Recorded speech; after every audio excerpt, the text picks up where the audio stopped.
عشق محبت عشق محبت آنا حضرت آنا حضرت عشق محبت عشق محبت آنا حضرت آنا حضرت عشق محبت عشق محبت آنا حضرت آنا حضرت اس آیت کریمہ کی میں نے تلاوت کا شرف حاصل کیا ہے کہ اللہ کے وہ مقبول بندے جو علم و عمل کے نمونہ ہوتے ہیں ان کی زندگی کو لے کے چلنا صراط مستقیم پر گامزن ہو جانا ہے۔ اب یہ وہ سمجھ سکیں گے جو قرآن پاک کا مطالعہ رکھتے ہیں، کیونکہ آپ دیکھیے اسے فقیہ ملت میں ہم مولانا فاضل کا شرف پائے ہوئے ہیں، اسی شخصیت کا عرس منایا جا سکتا ہے جو بعمل، اور اس آیت کریمہ میں اسی بات کا اللہ نے حکم دیا۔ میں آپ کے سامنے بیان کروں، ٹائم زیادہ ہے بھی نہیں، میں جو بول رہا ہوں حصول برکت کے لیے فقیہ ملت کی بارگاہ میں میں نے حاضری کا شرف پایا اور ان کی بعمل شخصیت ہی کو میں دکھا رہا ہوں اس آیت کریمہ میں۔ دیکھو الف قرآن پاک کلام الہی الف لام میم سے لے کر مفلحون تک، یہ کس کا بیان ہے؟ ایمان والوں۔ پھر قرآن پاک کے شروع میں 2 آیتیں کافروں کے بارے میں اللہ نے نازل فرمایا اور 13 آیتیں منافقوں کے بارے میں نازل فرمایا۔ اب ایمان والے کون ہیں؟ الف لام میم سے لے کر مفلحون تک دیکھ لو، کیونکہ ایمان کی تعریف کیا ہے؟ اقرار باللسان، تصدیق بالجنان، جو دل میں وہی اظہار زبان پر ہونا چاہیے، تب تو ایمان ہے۔ اور دوسری کوالٹی کہ وہ لوگ جو نہ خدا کو مانتے ہیں نہ نبی کو مانتے ہیں، بے دین ہے، کافر ہے، 2 آیتیں ہیں۔ اور تیسری کوالٹی کہ وہ لوگ اس ہدایت کے فرمائے میں دیکھیں جو لوگ ظاہر میں کلمہ پڑھتے ہیں مگر باطن ایمان ندارت ہے۔ تو میں آپ سے بتاؤں یہ آیت کریمہ کب نازل ہوئی جو میں نے پڑھا ہے؟ الف لام میم کے شروع میں ہے۔ دیکھیے رسول پاک کا کلمہ پڑھنے والے نبی کے پیچھے نمازیں ادا کرنے والے صحابہ کرام خلفائے راشدین بھی تھے، مگر وہیں پر منافقین بھی تھے۔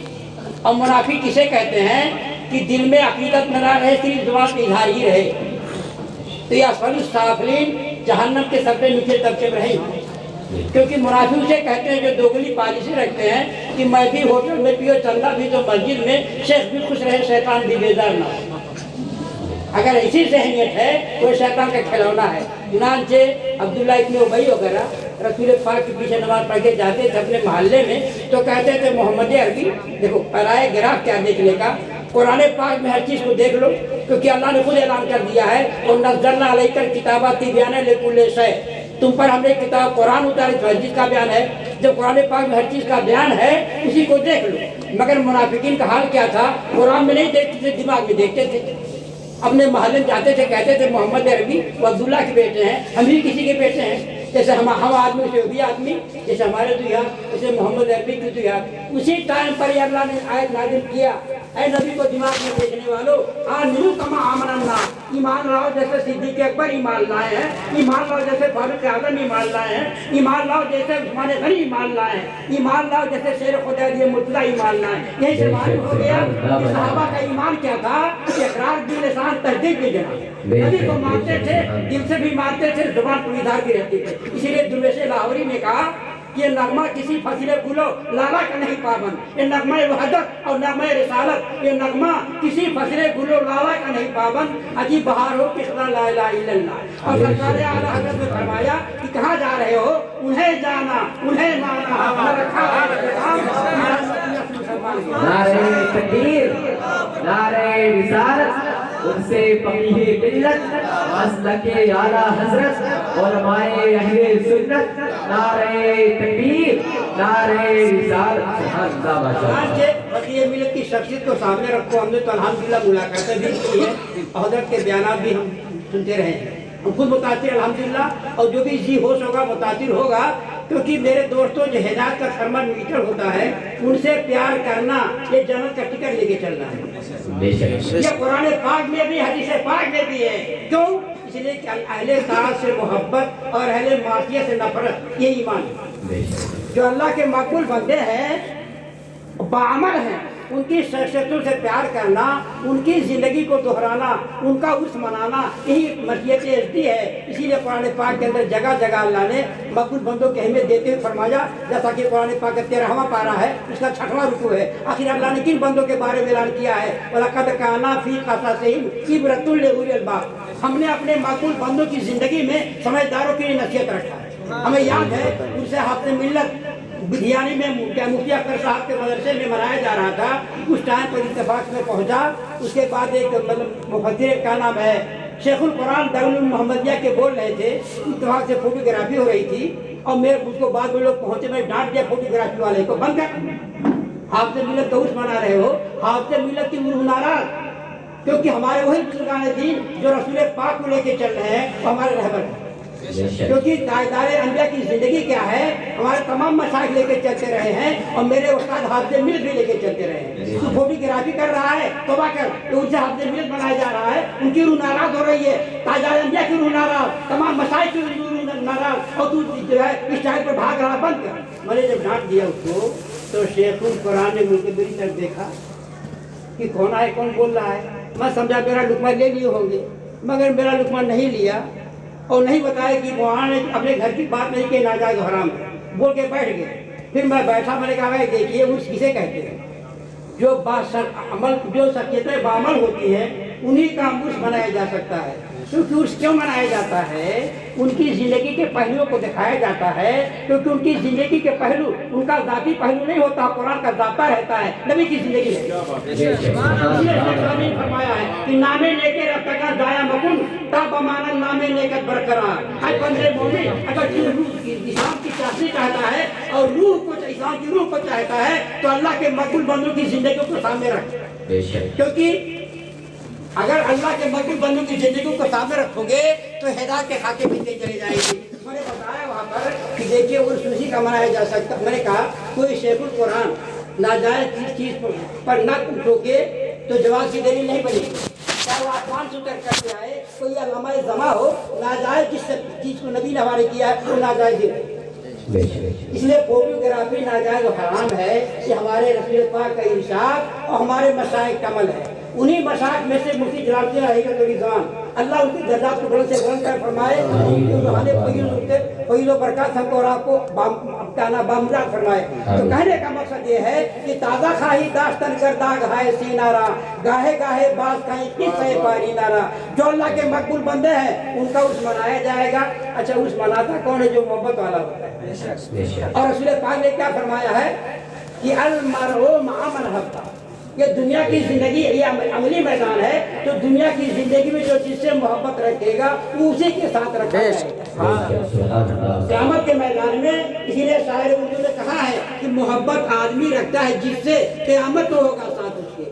تو اللہ کے مقبول بندوں سے محبت کرنا، ان کی زندگی کو دہرانا، ان کو زندگی کو لے کے چلنا، یہ جنت کا ٹکٹ حاصل کرنا ہے اور جنت کے راستے پر گامزن ہو جانا ہے۔ اور میں پیش کروں، مولانا ان کو کون نہیں جانتا ہے، عارف باللہ ہے، فرماتے ہیں کہ سنو قرآن حدیث کا نچوڑ یہ ہے کہ حب پاکا کلیدے جنت کا۔ اللہ کے پیاروں کا اگر پیار مل گیا تو جنت کی کنجی مل گئی، اور دشمن یہ عیسیٰ سزائے لعنت۔ اگر اللہ کے مقبول بندوں کی دل میں کلی آ گئی تو لعنت کا توق گردن میں پڑ گیا۔ اب کوئی اونچا ہو جائے، ابھی ہمارے ایریے میں لکھنؤ کی تبلیغی جماعت والے آئے اور بہت ایریا تبلیغ کیا، اور اس کے بعد باہر کھڑے ہوئے تھے، ایک صاحب کو بھیجا، بھائی صوفی صاحب آرام فرما ہے، 20-22 سال تک درس بخاری فی سبیل اللہ دیا، بہت بڑی شخصیت ہم لوگ آنا چاہتے ہیں۔ میں نے کہا جائیے، تو کمرے میرے بیٹھ گئے، میں نے کہا صاحب میں جنت کا راستہ پکڑا رہا ہوں تاکہ بے عمل سنی بعمل بن جائے، دیوبندی وہابی توبہ کر کے ہمارا بھائی بن جائے۔ میرا چہرہ دیکھنے لگے، میں نے کہا قرآن پاک آپ لوگوں نے پڑھا نا، روزہ نماز مفید کب ہو پائے گا کہ اللہ کے مقبول بندوں سے حسن عقیدت پیدا رہے تب، ورنہ کوئی فائدہ نہیں ہے۔ میں نے کہا قرآن پاک آپ لوگوں نے پڑھا ہے، آدمیوں کی پیدائش سے پہلے اللہ نے فرشتوں کو پیدا فرمایا، اور فرشتوں کا ہیڈ کس کو بنایا؟ عزازیل کو۔ کیوں بنایا؟ عبادت ریاضت علم فن میں ٹاپ و ٹاپ تھا، اللہ نے اس کا رہنما بنا دیا فرشتوں کا۔ مگر اس کے بعد سیدنا آدم علیہ السلام کی تخلیق فرمایا، اور کہیں شریعتوں میں سجدہ تعظیمی جائز تھا، اس لیے اللہ نے انتظام فرمایا، سارے فرشتوں کو آدم علیہ السلام کے سامنے سجدہ ریزی کا حکم دیا۔ الف لام میم میں اللہ نے بیان کیا ہے فسجد الملائکۃ الا ابلیس ابا واستکبر وکان من الکافرین۔ یہ نہیں سب کو جھکایا، اللہ نے فرمایا میں نے آدم کو اپنے ہاتھوں سے بنایا، تو نے سجدہ کیوں نہیں کیا؟ کہتا کیا ہے کہ خلقتنی من نار وخلقتہ من طین انا خیر منہ، یا اللہ میری خمیر میں آگ ہے اور آدم کی خمیر میں مٹ میں طین سے اچھا ہوں۔ اتنا کہنا تھا کہ اللہ نے کیا فرمایا فخرج فإنک رجیم، دربار سے اللہ نے کیوں بھگا دیا؟ عبادت میں کمی اس کے نہیں ہے، روزہ نماز کی پابندی میں کمی نہیں ہے، صرف نبی کا احترام نہیں کر پایا تھا۔ اس سے معلوم ہو گیا کہ مرتے مرتے نہ کبھی عاقل و فرزانہ بنے. آپ لوگ تبلیغ کرنے کے لیے لکھنؤ سے آئے ہوئے ہو تو مرتے مرتے نہ کبھی عاقل و فرزانہ بنے. عجیب ہوش رکھتا ہے جو انسان تو دیوانہ بنے. کس کا دیوانہ؟ پیغام خدا کا دیوانہ. کس کا دیوانہ؟ پیغام نبی کا دیوانہ. تو جو بندے مومن پیغام خدا کا دیوانہ بن جائے, جو صاحب ایمان پیغام نبی کا دیوانہ بن جائے, تو اللہ وہ درجہ دے دیتا ہے کہ رند جو سر اٹھا لے وہی ساگر بن جائے. رند جو سر اٹھا لے وہی ساگر بن جائے, اور جس جگہ بیٹھ کے پی لے وہ یہ ہے میرے دوستو کہ اللہ کے مقبول بندوں کا پیار ہونا ضروری ہے. اگر پیار نہیں ہو پائے گا تو جڑے کوئی سوال ہی نہیں پیدا ہوتا ہے. یہ اللہ تعالیٰ کا اعلان بھی قرآن پاک میں ہے. تو اللہ کے مقبول بندوں سے پیار کرنا چاہیے, اور جو اللہ کے مقبول بندے نہیں ہیں, رسول خدا کی زندگی خلاف چل رہے ہیں, ان سے دوری اختیار کرنا چاہیے. علامہ مفتی جلال الدین علیہ رضوان کی شخصیت کا ہی تھا کہ مطلب سجیے کا نام ان کی نمونہ ہے وہ کہ وہ حق بات کو بولتے تھے اور حق بات پر عمل کرتے تھے, اور یہی بندے مومن کا طریقہ ہے. کیونکہ اعلیٰ حضرت نے فرمایا ہے کہ ہماری زندگی کیا ہے, ہم آئے یہاں تمہارے لیے, اٹھے بھی وہاں تمہارے. نبی کے راستے پہ چلاؤ اور نبی کا راستہ ہی جنت تک جائے گا. اور نبی کی زندگی جو ہمارے مشائخ لے کے چل رہے ہیں, علماء صلاح پیران طریقت, ان کی زندگیوں سے پیار کیا جائے گا. کیونکہ حسن پاکہ کلید جنت تک اللہ کے پیاروں کا اگر پیار مل گیا تو جنت کی کنجی مل گئی. کیونکہ رسول پاک کا ارشاد برحق ہے کہ المرء مع من احب. دوسری بات یہ ہے ہمارا ہی فائدہ ہے اس میں آنے میں, ایسی شخصیتوں کو اس میں حاضری دینے اپنا فائدہ ہے. کیسے فائدہ ہے؟ کیونکہ میدان قیامت قرآن پاک کے 25ویں پارے والا نے بیان کیا ہے, میدان قیامت میں بیوی شوہر کا رشتہ کام نہیں کرے گا ایک دوسرے کے ساتھ. ایسی بات بیٹی بیٹا کا رشتہ, ماں باپ کا رشتہ کام نہیں کرے گا, مگر جتنے اللہ کے مقبول بندے وہ کام کریں گے. یہ کہا ہے قرآن پاک کا 25واں پارہ ہے, سورہ زخرف شریف ہے, اس کا 6واں رکوع ہے. اللہ نے خود اعلان کر دیا ہے الاخلاء یومئذ بعضهم لبعض عدو. قیامت کے میدان میں دنیا کے گہرے دوست ایک دوسرے کے دشمن ہو جائیں گے. یہ بھی شوہر کے نہیں کام آ پائے گی, بیٹی بیٹا ماں باپ کے نہیں کام آ پائیں گے, مگر اللہ نے آگے بیان کیا الا المتقین, مگر پرہیزگار بندے جو عمل ہوں گے, پرہیزگار بندے وہ کام کریں گے. اللہ فرمائے گا پرہیزگاروں سے یا عبادی لا خوف علیکم اليوم ولا انتم تحزنون. یہ اللہ فرمائے گا متقیوں سے, اے میرے متقی بندے آج کے دن تمہارے لیے کوئی خوف اور کوئی غم نہیں ہے. جو اللہ پاک کا اعلان ہو جائے گا تو ہمارے اور آپ کے پیارے نبی شفاعت کا دروازہ کھول دیں گے, اور جتنے نبی کے مشن کو پھیلانے والے چلنے والے ہیں ان کو بھی اتھارٹی اللہ دے دے گا, وہ بھی اپنے چاہنے والوں کی بخشش کروائیں گے. تب سے شادی نے فرمایا ہے کسنی دم کی بر روتے امید و بیم بدارہ بانے کا بخشت کریم. ہم نے پیغمبر سے, اپنے پیارے پیغمبر سے سنا ہے کہ کل میدان محشر میں اللہ تعالیٰ کے اتنے برے انسانوں کی بخشش اپنے مقبول بندوں کے سامنے کر دے. اس لیے بھائی اور دوستو, اللہ کے مقبول بندوں سے محبت کرنا, ان کے وہاں حاضری دینا, حسن عقیدت رکھنا, ان کی زندگی کو پڑھنا اور اپنانا, یہی صراط المستقیم پر گامزن ہو جانا ہے. اسی لیے اللہ تعالیٰ کا ارشاد ہے کہ میری بندگی کرو, مگر ساتھ ہی ساتھ کہتے رہو اہدنا الصراط المستقیم, یا اللہ ہم کو سیدھے راستے پر چلا. صراط الذین انعمت علیہم, یا اللہ ان کی راہ پر چلانا جن پر تیرا انعام ہوا ہے. غیر المغضوب علیہم ولا الضالین, یا اللہ ان کی راہ پر نہ چلانا جو راستے سے بھٹک گئے. تو انبیاء کے بھی قرآن میں دوسری پارٹی ہے, حزب اللہ حزب الشیطان. قرآن پاک میں دو ہی پارٹی ہے, ایک حزب اللہ اللہ کی پارٹی, حزب الشیطان. تو انبیاء کرام, صدیقین, شہداء اسلام اور تمام صالحین, یہ حزب اللہ اللہ کی پارٹی کے پیارے افراد ہیں. انہی پیاروں کو لے کے چلنا جس کو اعلیٰ حضرت سرکار نے فرمایا کہ ہم آئے یہاں تمہارے لیے, اٹھے بھی وہاں تمہارے لیے. نعرہ تکبیر, نعرہ رسالت, عرس فقیہ ملت, آمد حضور محدث کبیر, آمد حضور محدث کبیر, ممتاز الفقہا, استاذ الفقہا, محدث کبیر, آمد حضور محدث کبیر, عرس فقیہ ملت, مسلک اعلیٰ حضرت, آمد حضور محدث کبیر, ممتاز الفقہا, استاذ الفقہا, شہزاد صدر الشریعہ, شہزاد صدر الشریعہ, مصنف بہار شریعت, فیضان صدر الشریعہ, فیضان صدر الشریعہ. نعرے تکبیر, نعرے رسالت, مسلک اعلیٰ حضرت, حضور محدث کبیر, حضور محدث کبیر, ممتاز الفقہا,